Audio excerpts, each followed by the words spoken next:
supporter came over and told me with curse words that their guy won.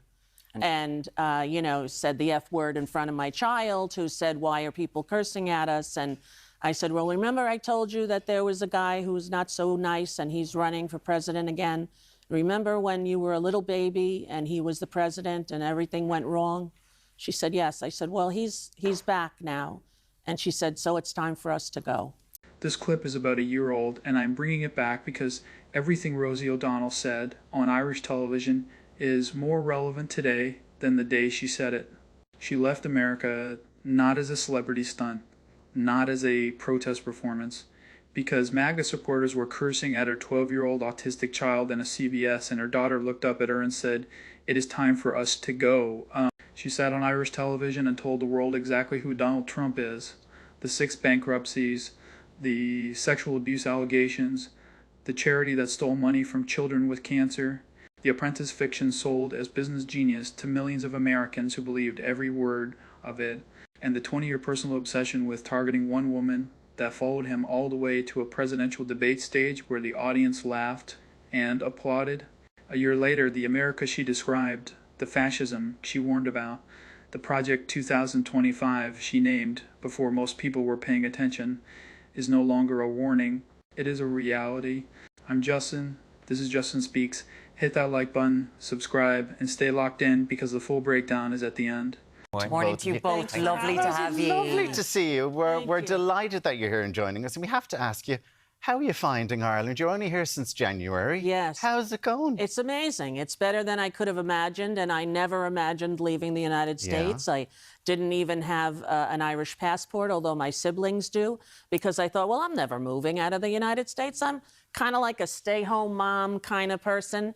And but then when the election happened, and it was quite obvious what was going to occur as they put out a book that announced it, Project 2025, I knew that it was time for me and my young autistic child to come here. And let's talk about that a little bit for people who might not know, because the beef between you and Donald Trump go back to the days of when you were a talk show host comedian.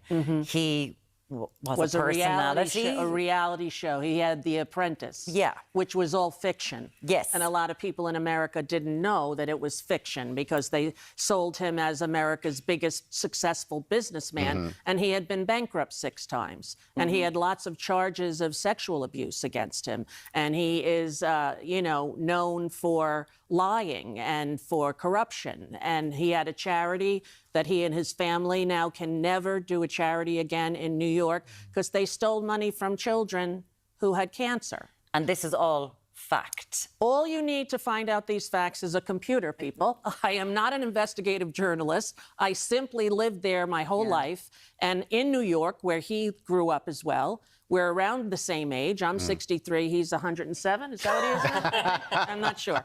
But, and so I've known who he was from the get-go. But a lot of male chat show hosts were saying the same things that you were. Yes. But it was just you. You just got under his skin. And he went crazy in a way that I was shocked. And it's almost 20 years since that show. And he's still, to this very day. To this day, at the debate, they said to him, you call women pigs, gross, disgusting, fat, ugly. And he said, no, only Rosie O'Donnell. To roarious applause and laughter in the audience. And I was at home with my kids watching it going, how do you explain this? Luckily it was they were pretty young at the time, but now my youngest is 12. My other ones are in their 20s. Yeah. So it's really to protect my 12-year-old that I knew I had to come. Because let's talk about that. A lot of people said they would leave should Trump become president and all this kind of stuff. You did leave for reasons of safety. What was happening to you in the streets? Well, it wasn't so much in the streets, but after he won, I was in CVS with my child, and 2 different people, one with a MAGA hat and one a Trump supporter, came over and told me with curse words that their guy won. And, said the F word in front of my child, who said, why are people cursing at us? And I said, well, remember I told you that there was a guy who's not so nice and he's running for president again? Remember when you were a little baby and he was the president and everything went wrong? She said, yes. I said, well, he's back now. And she said, so it's time for us to go. And that's what, because you did stay during his first presidency. I did, and it was a difficult time for me mentally and emotionally. Because this has obviously taken a toll on you over these years. You know, it's something to go from being a kind of known celebrity in America that people liked, that won a lot of, that had a lot of accolades, that had a lot of, to despised by half the population. Half the country thinks that he is the new coming of Christ, and half the country sees what's happening, that fascism has taken hold in America, and it's terrifying, not just for America, but for the world. And you arrived over going, you know what, I'm going to move to Ireland. Sure, it'll be grand. I'll sit down, eat some potatoes, have some whatever. Keogh's crisps are out there. Put to work straight away by this young man here. Let's talk about what Rosie O'Donnell actually said in that interview, because a year later, every single thing she described has either come true or gotten worse. And that matters, because when someone sees it coming and says it clearly and gets dismissed, and then it happens exactly the way they said it would, that person deserves to be listened to. Start with Project 2025, because Rosie named it directly and specifically as the reason she left, not a vague fear of Trump, not general political anxiety. A specific document, a specific blueprint published by the Heritage Foundation, written by former Trump administration officials, describing in extraordinary detail what the second Trump term would look like, the dismantling of the federal civil service, the concentration of executive power, the targeting of political opponents, the rollback of rights for LGBTQ Americans, the end of reproductive rights, the restructuring of federal agencies to serve the president rather than the law. Rosie O'Donnell read it. She understood what it meant. She said, this is what is coming. And a significant portion of the American media spent months telling people that Project 2025 was a fringe document with no connection to Trump. Trump himself said he had not read it. He did not know who wrote it. He disagreed with parts of it. And then he won the election and immediately began implementing it. The Schedule F executive order that makes federal workers easier to fire and replace with loyalists. The Doge operation dismantling federal agencies. The targeting of political opponents through the Department of Justice. The rollback of protections for transgender Americans. All of it, chapter by chapter. From the document Rosie O'Donnell named on Irish television a year ago, while the mainstream media was still debating whether it was relevant. The Apprentice deception is the one that explains how we got here more completely than almost any other single factor, and it deserves its full weight. For 12 years, tens of millions of Americans watched a television program that presented Donald Trump as the greatest businessman alive. Decisive, brilliant, wealthy, and fallible. The tagline was, "You're fired." The premise was that he had the judgment to evaluate business talent and reward success. The reality was that the man on screen had filed for bankruptcy 6 times, that his casinos had failed, that H.U. has spent nearly 20 years in an ongoing campaign of personal attacks against one woman. Crude, rude, obnoxious, dumb, loser woman out of control, fat, ugly slob, snake oil salesman, fat little Rosie. These are words used by the sitting president of the United States, not once in an angry moment, not twice in a heated exchange, repeatedly, consistently over nearly 2 decades, all the way to a presidential debate stage in 2016 where he was asked about calling women pigs and ugly and fat, and his response to roarious applause and laughter from the audience was, "No, only Rosie O'Donnell." And half the room laughed. Think about that moment. A man running to be the leader of the most powerful country in the world, using a specific named woman as the punchline to a defense of his treatment of women. And the audience laughed. As the original creator correctly identified, if any other man on earth engaged in the sustained multi-decade campaign of personal targeting against a single woman, he would be universally recognized as a bully, without hesitation, without qualification, without debate. But because the target is Donald Trump, the conversation gets framed as a feud, as if there are 2 equal parties here, as if a sitting president repeatedly attacking a private citizen over 20 years is somehow a bilateral conflict. It is not. It is bullying. It has always been bullying. And Rosie O'Donnell has been paying the price for it since 2006, when she first had the audacity to say publicly what many people knew privately, is businesses had repeatedly collapsed under mismanagement, that his actual wealth was significantly less than the empire the show portrayed, that the show itself was produced by Mark Burnett, who has said he will not release the outtakes because of what they would reveal about how Trump actually behaved off camera. But nobody told the audience any of that. They watched a confident man in a suit fire people in a boardroom for 12 years, and when he ran for president, they already had a fully formed image of him as a competent executive, an image that was entirely manufactured, an image that the network and the production company and the advertisers had every incentive to maintain. And that manufactured image is what put him in the White House. Not once, twice. Rosie O'Donnell was saying this when it was deeply unpopular to say it, when saying it got you targeted with the kind of sustained personal attacks that followed her for nearly 2 decades. And she was right. The bullying documentation is a part that the original creator researched, and it needs to be stated with its full absurdity visible. This is the President of the United States, the most powerful person on earth, the leader of the free world, who has spent nearly 20 years in an ongoing campaign of personal attacks against one woman. Crude, rude, obnoxious, dumb, loser woman, out of control, fat, ugly slob, snake oil salesman, fat little Rosie.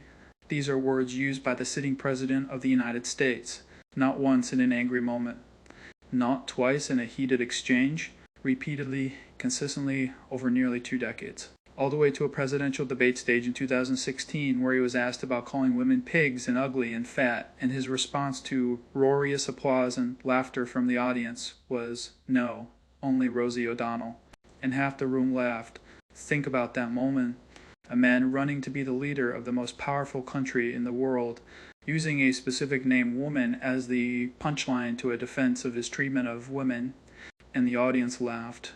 As the original creator correctly identified, if any other man on earth engaged in this sustained, multi-decade campaign of personal targeting against a single woman, he would be universally recognized as a bully, without hesitation, without qualification, without debate. But because the target is Donald Trump, the conversation gets framed as a feud, as if there are 2 equal parties here, as if a sitting president repeatedly attacking a private citizen over 20 years is somehow a bilateral conflict. It is not. It is bullying. It has always been bullying. And Rosie O'Donnell has been paying the price for it since 2006, when she first had the audacity to say publicly what many people knew privately. The CBS moment is the one that humanizes everything in a way that statistics and policy arguments cannot, and it needs to be treated with the gravity it deserves. This is not about celebrity drama. This is about a 12-year-old autistic child being cursed at by strangers in a pharmacy because of who her mother is, a child who had done nothing, who simply existed as the daughter of someone Donald Trump had decided to make an enemy. And when that child asked why people were cursing at them, Rosie O'Donnell had to explain to her 12-year-old autistic daughter that a man who was not very nice was president again. And her daughter, 12 years old, autistic, absorbing the world differently and processing it differently, said, "It is time for us to go." A 12-year-old child understood what was coming more clearly than millions of adults who voted for it. That is the America this administration has created, where a mother leads the country she was born in, that she built her career in, that she raised her children in, not because of politics, not because but of ideology, but because strangers in MAGA hats are cursing at her autistic child in public, and she cannot protect her daughter from what is coming. The fascism observation is the one that a year ago was still being contested, and that today is harder to contest with a straight face. She said half the country thinks he is a new coming of Christ, and half the country sees what is happening, that fascism has taken hold in America a year later. A war launched without congressional authorization. A unanimous Supreme Court ruling openly defied.